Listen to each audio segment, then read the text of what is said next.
मित्रों नमस्कार।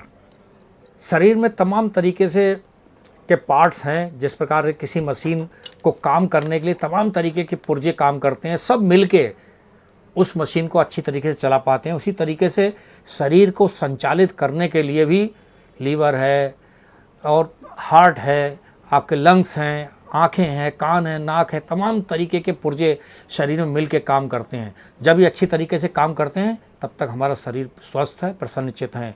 लेकिन इनमें से कभी एक भी पार्ट अगर गड़बड़ा जाए तो अस्वस्थ हो जाएंगे, बीमार हो जाएंगे। इन्हीं में से आज एक पुर्जे की हम बात करने जा रहे हैं, उसे कहते हैं लीवर।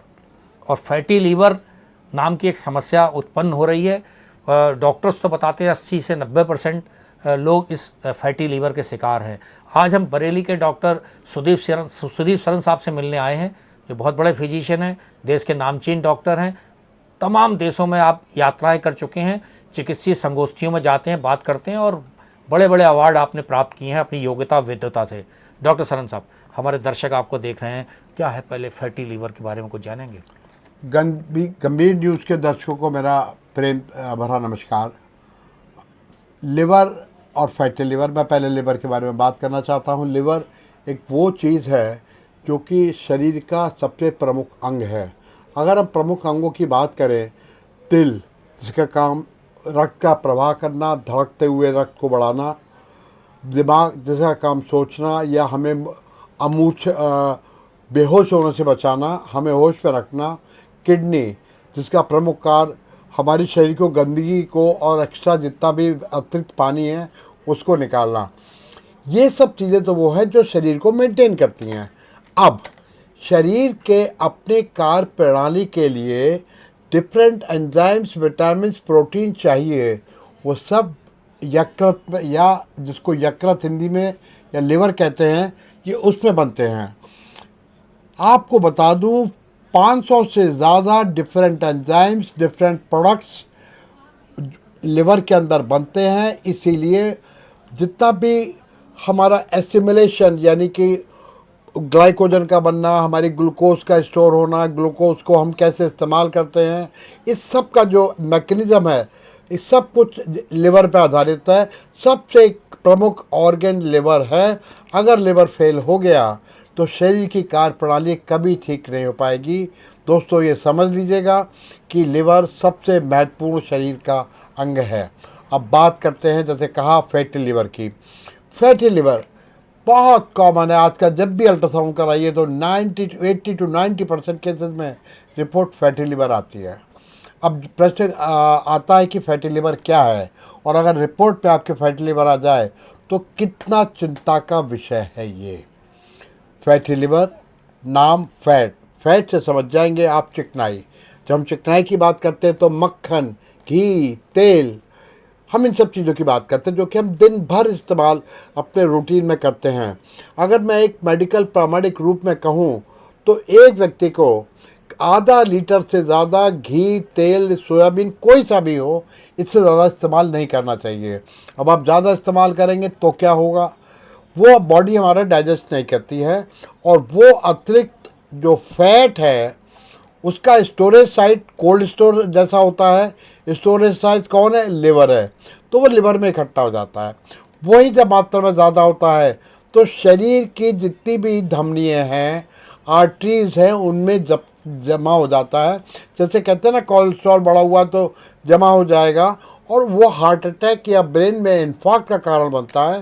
क्योंकि जिस तरह से हमारे जो हम घर में पानी का सिस्टम होता है, अगर उसके अंदर गंदा पानी प्रवाह होता है तो पाइप हल्के हल्के उसका जो ल्यूमन है उसका साइज पाइप का छोटा होता जाता है और पानी की सप्लाई बंद हो जाती है। इसी तरह से प्रमुख नलियों में, धमनियों में ये कोलेस्ट्रॉल या फैट जमा होता है, और जिसकी वजह से जैसे कोरोनरी आर्टरी यानी हार्ट की आर्टरी है उसमें जमा हो गया तो हमारी आर्टरी बंद हो जाएगी, हार्ट अटैक हो जाएगा। किडनी में जमा हो गया, किडनी फेल हो जाएगी। ब्रेन के सेरेब्रल आर्टरी में जमा हो गया, ब्रेन के सेरेब्रल आर्टरी में जमा हो गया तो हमारे ब्रेन के अंदर इन्फार्क्ट हो जाएगा। तो ये सब बातें मैंने फैट के बारे में बताई। पुनः लौटता हूँ मैं फैटी लिवर के ऊपर।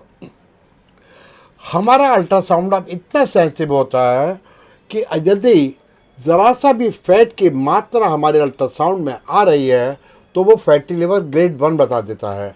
प्रश्न उठता है कितनी चिंता करें? ग्रेड 1 पे चिंता करने की ज़रूरत नहीं है। मैं पुनः कहना चाहता हूँ, ग्रेड 1 पे चिंता करने की ज़रूरत नहीं है, लेकिन आपके लिए ये एक चेतावनी का सिग्नल है। इसके लिए क्या करें? नंबर 1, सबसे पहले अपना वज़न कम करना है। साथियों बता दूं, अगर आप 5 से लेकर 10 किलो वज़न कम कर लेंगे तो निश्चित रूप से फैटी लिवर आपका ठीक हो जाएगा, स्वतः ही ठीक हो जाएगा। और इसके अलावा जो फैटी लिवर को बढ़ाने के सबसे बड़े जो कारण हैं वो है अत्यधिक फैट वाला खाना खाना, यानी फास्ट फूड या घर की बड़ी हुई तली हुई कचौड़ी पूरियाँ या एक्सेसिव बटर। तो कृपया अगर आपका ग्रेड 1 फैटी लिवर आ गया तो इन सब चीज़ों की मात्रा न्यूनतम कर दीजिएगा। ये एक सिग्नल है, चिंता का विषय नहीं है, सोचने का विषय है। अगर आपने नहीं सोचा तो 6 महीने से साल भर के अंदर ये ग्रेड 1 से ग्रेड 2 में कन्वर्ट हो जाएगा। जब ये ग्रेड 2 और ग्रेड 3 की तरफ चलने लगता है तब साथियों चिंता का विषय हो जाता है, क्योंकि ये ग्रेड 2 और ग्रेड से आगे जब ग्रेड 3 बनता है तो उसके बाद हेपेटाइटिस, फाइब्रोसिस या सिरोसिस और अल्टीमेटली लिवर फेलियर, यानी कुल मिला के ये एक लंबी प्रक्रिया है जिसमें कि 3-4-5 साल लगते हैं। तो पहला संकेत ग्रेड 1 फैटी लिवर है। इसके लिए अगर आपने कदम नहीं उठाए तो ये ग्रेड 2 और 3 में जाएगा। उसके बाद में निकट भविष्य में सिरोसिस होना तय है। तो इसको रोकने के लिए हमें इन चीज़ों का सेवन कम से कम करना होगा। डॉक्टर साहब, मेरे दर्शक आपको देख रहे हैं, उनके बच्चे हैं, बाल गोपाल स्कूलों में जाते हैं, फास्ट फूड खा लेते हैं, क्या उनसे भी कोई नुकसान हो सकता है? देखिए साहब, बुराई तो बुराई है। अब बच्चे हैं, हम जानते हैं, बच्चों को आप इनकार नहीं कर सकते, लेकिन ये भी याद रखिएगा कि बच्चे भी फैटी लिवर का शिकार हो सकते हैं। तो अगर ये कहा जाता है कि बच्चों को ज़्यादा चॉकलेट नहीं खाइए, हर डॉक्टर अपनी विधा में बात करता है, डेंटिस्ट कहता है चॉकलेट बाजार बच्चों को मत दीजिएगा, उसके दांत खराब हो जाएंगे, तो उसकी बात गलत नहीं है। ये पेरेंट्स का मोह है जो अपने बच्चे को फास्ट फूड अत्यधिक देते हैं। बच्चा मांगता है, जिस तरह से बच्चे को पालने में आप जीवन के संस्कारों को सिखाते हैं, उसकी गलत आदतों को रोकते हैं, ये भी एक प्रकार की गलत आदत है। बच्चे को फास्ट फूड दीजिएगा, लेकिन आज की स्थिति ये पैदा हो गई है कि बच्चे डेली अब फास्ट फूड खाते हैं और माताएं भी गंभीर जी बड़े सम्मान से कहती हैं कि मेरा बेटा तो शाम को केवल चाइनीज़ खाता है। ये बहुत गलत बात है। चाइनीज़ दीजिए, सप्ताह में 1 या 2 बार फास्ट फूड दीजिएगा, लेकिन रेगुलर नहीं। रेगुलर तो वही स्वस्थ घर का बना हुआ आहार दीजिएगा। डॉक्टर साहब, निकट भविष्य में नवरात्रि आ रही है, फिर तो त्योहारी सीजन भी शुरू हो जाएगा, तो क्या कुछ त्योहारी सीजन में सजेशन देना चाहेंगे? हाँ बिल्कुल, मैं इसके बारे में कहना चाहूँगा। जो डायबिटीज़ के मरीज़ हैं उनके लिए विशेष चेतावनी की ज़रूरत है। सबसे पहला तो यह है कि वो व्रत ना रखें। हालांकि ये मेरा कथन एक डॉक्टर के रूप में है, धार्मिक भावनाओं को आहत करने के लिए नहीं है या धार्मिक हस्तक्षेप करने के लिए नहीं है। अब यदि आप रखना चाहते हैं तो उसके मैं तरीके आपको बता सकता हूँ। पहली बात तो यह है कि पूरी तरह व्रत ना रखें। दोपहर में थोड़ा सा दूध वगैरह फलाहार, यदि आपकी भावना स्वीकार करती है, ये मानते हुए कि आप एक रोगी हैं और फिर भी आप धार्मिक अपने कर्तव्य का निर्वाह कर रहे हैं, इसके बाद भी अगर आप चाहते हैं तो दवा की मात्रा आधी कर दीजिएगा और केवल दवा की मात्रा अपना जब व्रत खोलते हैं उससे पहले ही लीजिएगा। इंसुलिन वाले लोग जो हैं उससे पहले इंसुलिन ना लगाएं। मॉर्निंग के समय इंसुलिन केवल तभी लगाएं जब वो अपना व्रत खोलने जा रहे हैं और उसको भी मात्रा आधी कर दें। बीच में हर चौथे 5वें दिन ब्लड शुगर कराते रहें और यदि दुर्भाग्य से किसी समय झंझनाहट, बेचैनी, घबराहट, पसीना इत्यादि ब्लड शुगर कम होने के लक्षण नज़र आते हैं तो तुरंत ही दुर्गा माँ के आगे हाथ जोड़िएगा, व्रत को तोड़ दीजिएगा, क्योंकि दुर्गा माँ ने ये नहीं कहा कि ऐसी भक्ति करो कि अपनी जान पे खेल जाओ। तो उस समय तुरंत कुछ व्रत को कि क्षमा प्रार्थना करते हुए व्रत को तोड़िएगा और कुछ खा लीजिएगा, क्योंकि नहीं तो जान पे बनाएगी, सारी कहानी सब खराब हो जाएगी।